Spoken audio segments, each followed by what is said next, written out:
जिल्हा परिषद पंचायत समितीच्या निवडणुकीच्या निमित्तानं आपल्या कर्जे जिल्हा परिषद गटातील तसेच बलवडी पंचायत समिती गण आणि कर्जे पंचायत समिती गण या गणातील उमेदवारांच्या प्रचारार्थी ज्यांच्या नेतृत्वाखाली या सांगली जिल्ह्यामध्ये अत्यंत विकासाची गंगा वाहते असं म्हटलं तर वावगं ठरणार नाही, किंबहुना गोरगरीब दीनदलित अडल्या नडल्याच्या कामांना न्याय देण्याच्या निमित्तानं त्यांनी सातत्यानं प्रयत्नशील असणारे एक सर्वसामान्य परंतु आपल्या कामाचं कर्तृत्वानं मोठं असलं नेतृत्व आदरणीय चंद्रकांत दादा जिथं उपस्थित आहेत.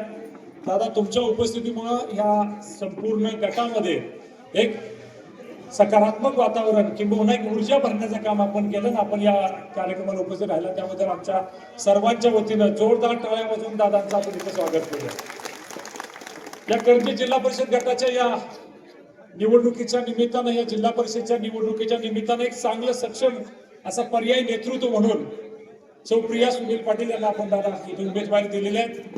ज्या सुनील खंदारेंनी मोही गावामध्ये असताना गेली 10 वर्षे सातत्यानं तिथल्या ग्रामपंचायतीची सत्ता बरोबर ठेवली, किंबहुना सत्ता कारण न करता समाजकारण करण्याचं फार मोठं काम त्या व्यक्तिमत्वाने इथं केलेलं आहे. आदरणीय गोपीचंद पडळकर साहेब असतील, आदरणीय सदाशिव भाऊ असतील, यांच्या नेतृत्वामध्ये काम करत असताना त्या गावाने परिसरामध्ये अत्यंत चांगल्या पद्धतीचं काम त्यांनी उभा केलेलं आहे. एक कामाचा माणूस म्हणून त्या परिसराची जाण असणारा व्यक्तिमत्व सुनील दादा आहेत आणि त्यांच्या पत्नीनं आपण या जिल्हा परिषदची उमेदवारी आपण देतोय. एक चांगला पर्याय म्हणून लोक आज त्यांना स्वीकारतात आणि मला खात्री आहे दादा की 7 तारखेचं मतदान होईल आणि 9 तारखेला जेव्हा निकाल या जिल्हा परिषदचा येईल त्याच्यामध्ये 100% या करंजे जिल्हा परिषदेची जागा ही भारतीय जनता पार्टीचाच विजयीता असेल ही शाश्वत मी तुम्हाला या निमित्तानं सांगू शकतो. या बलवडी पंचायत समिती गणातून श्री तानाजी नाना पाटील यांना आपण इथं उमेदवारी दिली की ज्या नानांना आपण जलदूत म्हटलं तर वावगं ठरणार नाही असं एक चांगलं व्यक्तिमत्व चांगलं काम करणारं नेतृत्व दादा आपण देतो. इथं अग्रणी नदी आहे दादा की मागच्या 2014च्या पर्यंत ही नदी अस्तित्वात सुद्धा नव्हती, परंतु नानांनी इथल्या सर्व गलाई बांधव असतील, सर्व नेते मंडळी असतील, सर्व कार्यकर्ते असतील, इथल्या जनतेला एकत्रित केलं या पंचक्रोशीतला आणि जलयुक्त शिवारमधून प्रचंड मोठं काम इथं उभा करायचा प्रयत्न केला. महाराष्ट्राचे मुख्यमंत्री म्हणून देवाभाऊ जे पहिल्यांदा मुख्यमंत्री झाले त्यावेळी सगळ्यात पहिलं जे काम त्यांनी केलं किंवा उद्घाटन किंबहुना इथं निधी देण्याचं काम केलं ते अग्रणीचं नदीच्या पात्राचं रुंदीकरण करायचं. त्याला साहेब उपस्थित होते त्यावेळी यांचा विशेष सत्कार झाला तर यांनी फार मोठं काम या परिसरात उभा केलं. असं एक चांगलं नेतृत्व आपण इथं पर्यायी म्हणून बलवडी पंचायत समिती गणातून देतोय. दुसरे आदरणीय अण्णासाहेब शिवाजीराव माने साहेब ते करंजे पंचायत समिती गणातून इथं उमेदवार आहेत. खरं तर अण्णासाहेबांनी त्यांच्या कार्यकालामध्ये स्वतःचं कुटुंबाबरोबर समाजातील अनेक लोकांना मदत केली. एखादा तलाठी याचं एक इम्प्रेशन असतं, पण आपण तलाठी म्हणलं की एक वेगळ्या भावनेने त्यांच्याकडे बघतो, परंतु कधीही कुणाची अडवणूक करता सर्वसामान्य गोरगरीब जनतेला ज्या ज्यावेळी मदत लागली त्यावेळी अण्णासाहेबांनी आतापर्यंत काम केलं आणि त्या करंजे आणि त्या परिसरामध्ये त्यांचं फार चांगलं नेटवर्क आहे.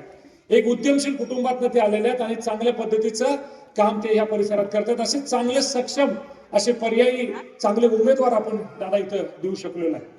मग अशी गाडीत नेताना आपली चर्चा झाली, दादाने काही गोष्टी आम्हाला सांगितल्या की भारतीय जनता पार्टीच्या वतीनं या भागामध्ये पहिल्यांदाच आपण सगळे उमेदवार देण्याचा प्रयत्न करण्याचा केला. 4 जिल्हा परिषद गटामध्ये 4 आणि 8 पंचायत समितीचे 8 असे 12 कमल चिन्हावरती पहिल्यांदाच पूर्ण सक्षम आणि चांगल्या पद्धतीचे उमेदवार आपण या जिल्हा परिषद पंचायत समितीच्या निवडणुकीच्या निमित्तानं दिले. हे उमेदवार देत असताना प्रत्येक ठिकाणी विजयाची खात्री आणि विजयापर्यंत पोहोचण्याच्या निमित्तानं लागेल ते कष्ट करण्याची जबाबदारी ह्या सगळ्यांची आणि खरंच ते त्या पद्धतीने काम करतात. आम्ही लेंगऱ्यामध्ये भेटलो, आम्ही नागेवाडीमध्ये माहुलीमध्ये भेटलो, तिकडे महिलांची उपस्थिती, तिथं अबाल वृद्धांची उपस्थिती, तिथं युवकांचा प्रतिसाद, हे सगळं पाहिल्यानंतर दादा जेव्हा आपण रिपोर्ट म्हणतो की 2 जिल्हा परिषद गट आपले निवडून येतील, मला खात्री आहे 4च्या 4 ठिकाणी आपले 4ही उमेदवार निवडून अशी परिस्थिती आपल्याला दिसते. खरं हे सगळं घडतंय ते दादा या भारतीय जनता पार्टीच्या मुळे घडते. ज्या भारतीय जनता पार्टीने केंद्रामध्ये नरेंद्र मोदी साहेबांच्या नेतृत्वाखाली काम करत असताना आज जगामध्ये भारताचा दबदबा मोठा केला. आज भारताकडे कुठलाही शत्रू देश वाकड्या नजरेनं बघू शकत नाही, किंवा कुठलाच देश आपल्या देशाकडे वाकड्या नजरेनं बघू शकत नाही, एवढं सक्षम आज भारताला बनवण्यामध्ये नरेंद्र मोदी साहेबांनी काम केलं. तीच परिस्थिती महाराष्ट्रामध्ये देवाभाऊच्या नेतृत्वाखाली काम करत असताना देशातील इतर राज्यांच्या तुलनेनं देशामध्ये प्रथम क्रमांकाचं राज्य म्हणून महाराष्ट्राला बघत असताना भारतीय जनता पार्टीच्या वतीनं देवाभाऊनी जे काम केले त्यामुळे आज देशामध्ये आपल्या राज्याचा दबदबा आहे. आणि तीच परिस्थिती ज्या ज्या वेळी आदरणीय दादांच्याकडे सांगली जिल्ह्याचं पालकमंत्रीपद आलं त्यावेळी भारतीय जनता पार्टीला सुवर्णकाळ म्हणलं तर वावगं ठरणार नाही. दादाच्या नेतृत्वाखाली 14 ते 19 दादा पालकमंत्री होते. महानगरपालिका असेल, जिल्हा परिषदा असतील, पंचायत समित्या असतील, नगरपालिका असतील, तिथं भारतीय जनता पार्टीचं तिथं वर्चस्व होतं. आणि आज पुन्हा एकदा तशीच परिस्थिती आहे. दादा पालकमंत्री आहेत, आता महानगरपालिका असतील, विट्याची सोडून बाकी इतर नगरपालिका असतील किंवा जिल्हा पंचायत समितीमध्ये सुद्धा 100% भारतीय जनता पार्टीचं कमल फुलेल याच्यात कुठली शंका आम्हाला वाटत नाही. एखाद्याचं पायगुण असतो, एखादं नेतृत्व कौशल्य असतं, एखाद्याची नजर असते, एखादी काम करण्याची धमक असते. सर्वसामान्य लोकांना आपलंसं वाटणारं, कधीही सत्तेचा गर्व न असणारे आदरणीय दादा आहेत.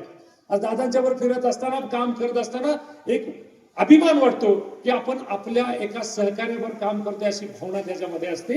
असं नेतृत्व आपल्याला लागतं. त्यामुळे गल्लीपासून दिल्लीपर्यंत, तसं दिल्लीपासून गल्लीपर्यंत जर भारतीय जनता पार्टीला आपण साथ दिली, प्रत्येक ठिकाणी भारतीय जनता पार्टीला आपण जर मोठं करायचा प्रयत्न केला तर विकासाची गंगा 100% या भागात येईल, याच्यात कुठलीही शंका या निमित्तानं वाटत नाही. आपल्या समोरचे उमेदवार आहेत, फक्त धनशक्तीच्या जोरावरती सगळं काम होणार आणि आपले सगळे हे जनशक्तीच्या जोरावरती निवडून येणार, ही दादा मी 100% सांगतो. पुढचे जे उमेदवार आहेत फक्त पैसा एवढंच आणि शेवटच्या 2-3 दिवसात काय जो आता राहिलेला खेळ होईल याच्या पलीकडे त्यांना अजिबात प्रतिसाद नाही. ते स्वतः म्हणतात, त्यांना वाटतं चुकलो, भारतीय जनता पार्टीची उमेदवारी घेतली असती तर बरं झालं असतं, कारण ते संपर्कात होते. आता जे जिल्हा परिषदचे आहेत ते पिंटू भाऊच्या आमच्या संपर्कात होते, तिकडे नाही मिळालं इकडं. आम्ही तसं नाही म्हणतो.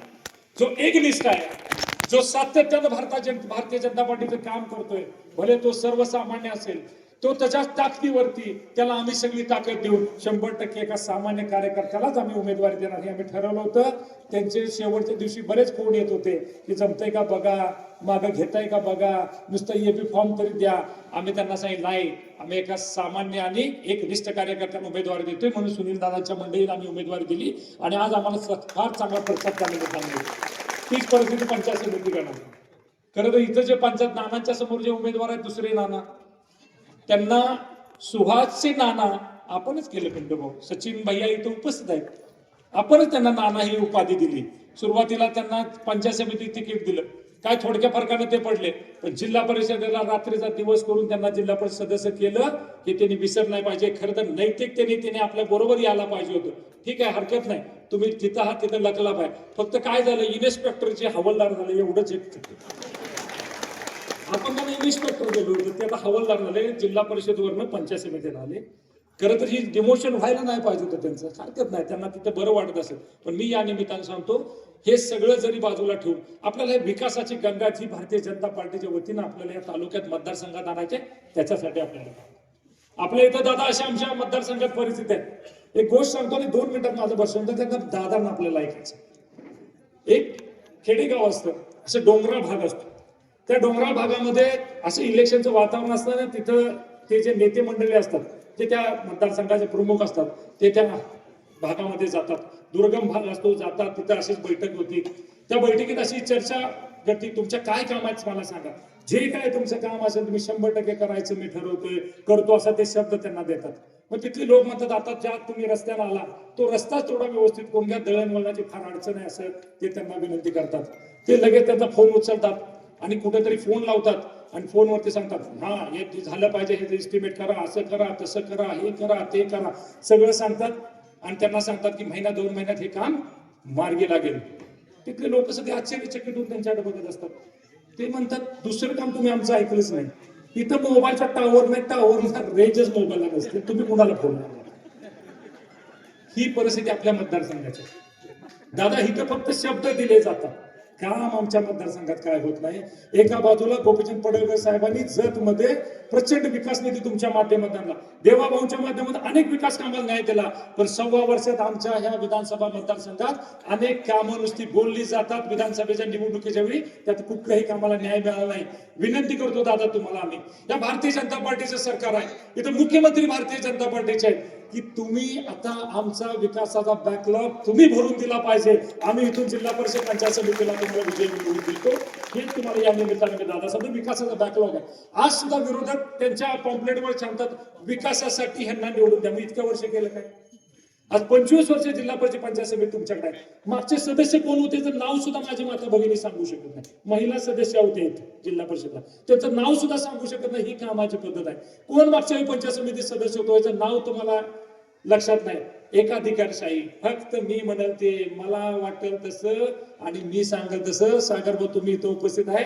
काय ग्रामपंचायत मध्ये ताडाचीवाडीची ग्रामपंचायत तुम्ही आणली, सरपंच आमच्या ताई आहेत तिथं. पंचायत समितीत जाताना स्वाभिमानानं आपल्याला जाता येत नाही. हे थांबवण्यासाठी एकदा पंचायत समिती आपल्याला आपल्या विचाराच्या आणायचं आहे, की जिथं जाणारा आमचा प्रत्येक कार्यकर्ता स्वाभिमानानं जाईल, स्वाभिमानानं काम सांगेल आणि स्वाभिमानानं सामान्य जनतेचं काम करेल. ही भावनेसाठी ही निवडणूक आपल्याला महत्वाची आहे. त्यामुळे रात्रीचा दिवस करूया, पुढचे 3-4 दिवस राबूया. माझ्या माता भगिनी दादा तुम्हाला अनेक गोष्टी सांगतील. तेवढ्या गोष्टी जरी तुम्ही पोहोचवल्या तर 100% माई माऊली आपली सगळी आपल्या पाठीमागे उभा राहील आणि 100% भारतीय जनता पार्टीच्या कमळ चिन्हासमोरचं बटन दाबून सर्वच्या सर्व उमेदवाराला विजयी करेल ही मला आश्वासकता वाटते. त्यामुळं आजच्या या सभेच्या निमित्तानं एकच संकल्प करूया, की ज्या अपेक्षेनं दादाने आपल्याला पक्षात घेतलं, ज्या अपेक्षेनं दादाने आपल्याला बरोबर घेतले, त्यांची अपेक्षा एवढीच आहे की ह्या मतदारसंघात सुद्धा कमळ फुललं पाहिजे.